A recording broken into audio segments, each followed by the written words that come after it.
بسم اللہ الرحمن الرحیم۔ السلام علیکم۔ آج آپ کے لیے ایک اور سچی کہانی لے کر حاضر ہوئی ہوں۔ کہانی ایسی ہے کہ آپ کو ضرور پسند آئے گی، لیکن کہانی شروع کرنے سے پہلے نئے آنے والوں سے گزارش ہے کہ ہمارے چینل کو سبسکرائب کریں اور ہماری ویڈیوز سب سے پہلے دیکھنے کے لیے بیل آئیکن کو ضرور کلک کریں۔ چلیے کہانی شروع کرتے ہیں۔ مجھے نفرت ہے ان مردوں سے جو اپنے دوستوں کو بیوی پر ترجیح دیتے ہیں اور اپنے قیمتی لمحات شریک حیات کے ساتھ نہیں بلکہ دوستوں کے ساتھ گزارتے ہیں۔ شاہزین کی اسی عادت نے میری زندگی برباد کی۔ شادی سے قبل میں ایک لاابالی لڑکی تھی۔ گھریلو ماحول پرسکون تھا اور ہمیشہ مثبت سوچوں کو ہی اپنایا۔ سمجھتی تھی کہ محبت ایک لافانی جذبہ ہے جو زندگی کو خوبصورتی عطا کرتا ہے، جبکہ نفرت اسے بدصورت بنا دیتی ہے۔ کیا خبر تھی کہ کبھی میں خود اس زہر آلود جذبے کا شکار ہو جاؤں گی۔ ابھی تعلیم سے فارغ ہوئی تھی کہ گھر میں شادی کی باتیں ہونے لگیں۔ والدین میری شادی تایا ساتھ شاہزین سے کرنا چاہتے تھے۔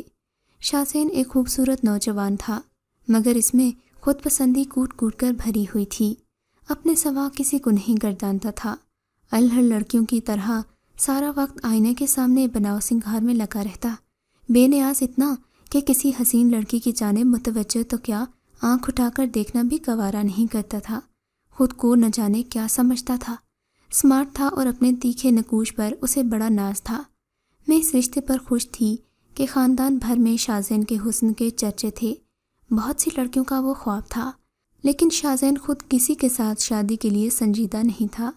جب والدین نے میرا نام لیا تو اس نے کہہ دیا کہ آپ کی مرضی، میرے لیے تو سب لڑکیاں ایک جیسی ہیں، لیکن میں فی الحال شادی نہیں کرنا چاہتا۔ کیوں شادی نہیں کرنا چاہتے؟ جبکہ شادی کی بہترین عمر یہی ہے۔ تم 25 سال کے ہو گئے ہو، پھر کب کرو گے شادی؟ ارے اماں، شادی تو کبھی بھی ہو سکتی ہے۔ ابھی تو مجھے دنیا دیکھنی ہے، بہت سے ملکوں کی سیر کرنی ہے۔ ملکوں گھومنے کی بھی تو یہی عمر ہے۔ سیر و سیاحت شادی کے بعد بھی ہو سکتی ہے، بلکہ یہ سیر بیوی کے ہمراہ ہو تو سیر کا لطف دوبالا ہو جاتا ہے۔ بیوی کے ساتھ کون احمق جاتا ہے؟ بیویاں تفریح کا مزہ خراب کر دیتی ہیں۔ سیر کا لطف تو دوستوں کے ساتھ آتا ہے۔ میرا دوست ناصر ایک بزنس مین کا بیٹا ہے۔ ملکوں اس کے والد کا کاروبار پھیلا ہوا ہے۔ آئے دن اس کا کئی ممالک میں آنا جانا رہتا ہے۔ اس سے باہر کی دنیا میں عجیب باتیں سنتا ہوں تو دیار غیر کی خوبصورتی کے تذکرے سن کر میرا بھی دل چاہتا ہے کہ دنیا گھوموں، اور یہ اسی صورت میں ممکن ہے کہ میں فی الحال شادی نہ کروں اور ناصر کی کمپنی جوائن کر لوں تاکہ غیر ملکی دورے کر سکوں۔ بیٹے کے منہ سے یہ بات سن کر تایا دھنگ رہ گئے۔ ان کا اتنا اچھا خاصا بزنس تھا، چاہتے تھے کہ بیٹا ان کے ہمراہ اپنے بزنس میں شامل ہو کر ان کا بازو بن جائے۔ شاہزین اپنے دوست کے باپ کی فرم میں اس لیے شامل ہونا چاہتا تھا کہ وہ غیر ملکی دورے کر سکے۔ اولاد جوان ہو کر اپنی مرضی چلانے لگتی ہے، تب والدین بے بس ہو جاتے ہیں۔ تایا نے اس شرط پر اسے فرم جوائن کرنے کی اجازت دے دی کہ 1 سال بعد تمہیں شادی کرنا ہوگی۔ اپنی بات منوانے کی خاطر وقتی طور پر شاہزین نے باپ کی بات مان لی، لیکن اس کے دل میں کھوٹ تھا۔ دراصل وہ شادی کے حق میں نہیں تھا، بلکہ آزاد زندگی گزارنا چاہتا تھا۔ بیوی بچوں کی ذمہ داریوں سے بری و ذمہ رہنا چاہتا تھا اور شادی کو زندگی کی دلکشی کا زیان جانتا تھا۔ ناصر کی فرم میں نوکری کے بعد شاہزین زیادہ وقت گھر سے غائب رہنے لگا۔ اس کے معمولات زندگی میں بہت فرق آ گیا تھا۔ اب وہ کئی دن تک اپنی صورت نہ دکھاتا۔ جب آتا تو والدین پوچھتے کہ اتنے دن کہاں گئے تھے، تو جواب دیتا کہ ناصر کے ساتھ فلاں ملک گیا ہوا تھا۔ واہ، کیا مزے کی زندگی ہے، ملکوں کی سیریں کرنا۔ غرض اس طرح اس نے 2 سال نکال دیے اور شادی کو ٹالتا رہا۔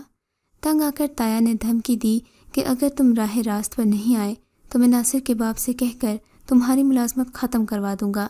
یہ دھمکی کارگر ثابت ہوئی اور شاہزین ڈر گیا کہ کہیں سچ مچ باپ ناصر کے والد کے پاس نہ چلے جائیں۔ بس اس نے شادی کے لیے ہاں کر دی اور یوں اس کی شادی مجھ سے ہو گئی۔ میں جو کئی سالوں سے شاہزین کی ہو جانے کا انتظار کر رہی تھی، خوابوں کی سیج پر بیٹھتے ہی کانٹوں کی مالا کے گلے پڑ گئی۔ شادی کی پہلی رات شاہزین نے جتلا دیا کہ تم صرف میرے نام کی شریک حیات ہوگی، اصل زندگی میری آزادی ہے۔ کبھی میری آزاد زندگی میں دخل دینے کی کوشش مت کرنا، ورنہ ہماری راہیں جدا ہو جائیں گی۔ میرا خواب تھا کہ وہ 2 میٹھے بول بول کر میرے کانوں میں رس کھولے گا، لیکن سپاٹ لہجے میں ایسی بات سن کر دل کے شیشے پر پتھر سا لگا۔ بھلا اپنی دلہن سے اولین شب ایسی بات کون کرتا ہے؟ سمجھ نہیں سکی کہ یہ کیسی آزادی کی بات کر رہا ہے۔ خیر، جوں تو رات گزر گئی، صبح پھیکی اور بے کیف تھی۔ میرا چہرہ اترا ہوا تھا اور اسے دوستوں کے پاس جانے کی جلدی تھی۔ بہانہ کیا کہ کمپنی کی آج ضروری میٹنگ ہے اور میری اس میں شرکت ضروری ہے، جبکہ ایسی کوئی بات نہیں تھی۔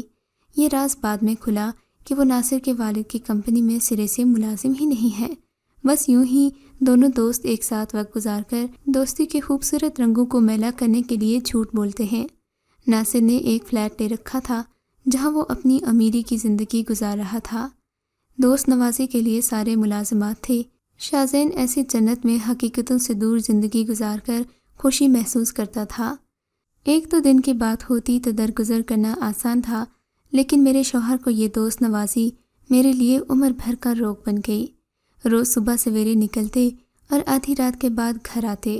میں سارا دن ان کی راہ دیکھتی۔ وہ میرا بالکل خیال نہیں کرتے تھے۔ جب کبھی بیمار ہوتی تو کہتے کہ ڈاکٹر کے پاس چلی جاؤ، میں کسی اپنے بھائی یا والدہ کو بلا لو، وہ تمہیں لے جائیں گے۔ خیر، میں اس کی بے رخی سہتی رہی اور وقت دھیرے دھیرے سے گزرتا رہا۔ میں اندر ہی اندر سلگتی رہی۔ گھر میں شاذین بہت کم ہی دستیاب ہوتے، اگر ہوتے بھی تو اجنبی سے رہتے تھے۔ صرف ضرورت پڑنے پر بات کرتے، ورنہ خاموش لیٹے رہتے۔ اس اجنبیت میں میرا دم گھٹنے لگا تھا اور ان کا ساتھ بوجھ لگنے لگا تھا۔ شاذین کی نظر گھڑی پر رہتی کہ کب وہ پل آئے کہ وہ گھر سے بھاگ نکلیں۔ اگر پہلے معلوم ہو جاتا کہ یہ عورت بیزار ہیں تو کبھی ان سے شادی نہ کرتی۔ شاذین ہر وقت کہتے کہ عورت کم عقل ہوتی ہے اور کم عقل کے ساتھ وقت گزارنے سے بہتر ہے کہ آدمی خودکشی کر لے۔ یہ عجیب طرح کا شکوہ تھا۔ میں اپنا دکھ کسی سے کہہ نہیں سکتی تھی۔ والدہ سے شکوہ کیا تو جواب ملا کہ مردوں کو باہر 100 طرح کے کام ہوتے ہیں، ضروری نہیں کہ وہ تمہارے گھٹنے سے لگ کر بیٹھا رہے۔ تمہیں عزت کی زندگی ملی ہے، تایا کے گھر میں کسی چیز کی کمی نہیں ہے، پھر تمہیں کیا چاہیے؟ میں ایک صابر اور شرمیلی لڑکی تھی، تیز تراز اور چلتر نہیں تھی، چونچلے بازی نہیں آتی تھی۔ سوچتی تھی کہ شاید اسی وجہ سے شاذین مجھے پسند نہیں کرتے، دور دور رہتے ہیں، لیکن بعد میں سمجھ گئی کہ یہ وہ نہیں ہے۔ آندھی آئے یا طوفان، ان کے والدین بیمار ہوں یا پھر کوئی ضروری معاملہ درپیش ہو، کسی تقریب میں جانا ہو یا گھر میں کوئی تقریب ہو، حتیٰ کہ اپنی بچیوں کی پیدائش کے وقت بھی جب انہیں ہسپتال میں ہمارے ساتھ ہونے چاہیے تھا تو وہ ساتھ نہ ہوتے۔ جو ہی ان کے دوست کا فون آتا وہ رفو چکر ہو جاتے، جیسے انہیں کسی بہت بڑی شخصیت نے بلا لیا ہو۔ ماموں کہتے تھے کہ یہ لڑکا ٹھیک نہیں ہے۔ میں باہر کی دنیا میں رہتا ہوں، اس کے پل پل کی خبر ہے۔ اس لڑکے کے ساتھ اس کی گاڑی یوں ہی نہیں چل رہی، اس میں بھی ایک راز ہے۔ اب تمہیں کیا بتاؤں، خواہ مخواہ کوئلے کی دلالی میں ہاتھ کالے کر کے بیٹھوں گا۔ دیکھو، تنبیہ کرنا میرا کام تھا سو کر دی، آگے تم خود سمجھدار ہو۔ تمہیں بتا رہا ہوں کہ یہ اس لڑکے کی دوستی نہیں چھوڑے گا، تمہاری لڑکی کو چھوڑ دے گا۔ پھر وہی ہوا جو کہ ماموں نے کہا تھا۔ میری 2 بچیاں ہو گئیں۔ شاذین نے نہ مجھے شوہر کا پیار دیا اور نہ بیٹیوں کو باپ کا پیار دیا۔ اس کی دوستی ہی اس کے لیے سب کچھ تھی۔ ہمارے خاندان کے چند لوگ اس شادی کے بہت خلاف تھے، لیکن تایا اور میرے والد کی محبت کو دیکھ کر ان کی ہمت نہیں پڑتی تھی کہ ان کو روک دے۔ اب تو وہ کہتے کہ ہم سب جانتے تھے کہ یہ شادی خانہ بربادی ہے، مگر کیسے آگاہ کرتے، جبکہ میں اپنے شوہر کا دل جیتنے میں ناکام رہی تھی۔ خود کو تایا اور تائی کی خدمت میں غرق کر دیا کہ اب یہی میرے ورثہ اور میری بچیوں کے اخراجات کے ذمہ دار تھے۔ دونوں بچیوں کو باپ کا پیار نہ ملا، لیکن دادا دادی نے بہت پیار دیا۔ انہیں باپ کے پیار کی حاجت ہی نہ رہی۔ میں نے ساس سسر کی محبت پر اکتفا کر لیا کہ شاید میرا شوہر ایک دن میرا ہو جائے، مگر ایسا نہ ہو سکا۔ کسی نے ابو کو بتایا کہ ناصر اور شاذین کی دوستی پر لوگ انگلیاں اٹھا رہے ہیں، آپ داماد کو اس کے چنگل سے نکالیے۔ والد صاحب پر ان لوگوں کا ایسا اثر ہوا کہ دل کا دورہ پڑ گیا۔ اس شخص نے یہ بھی بتایا کہ شاذین کی کوئی ملازمت نہیں ہے، بلکہ اس کا دوست ہی دوستی کی قیمت ادا کرتا ہے اور اسے جیب خرچ دیتا ہے۔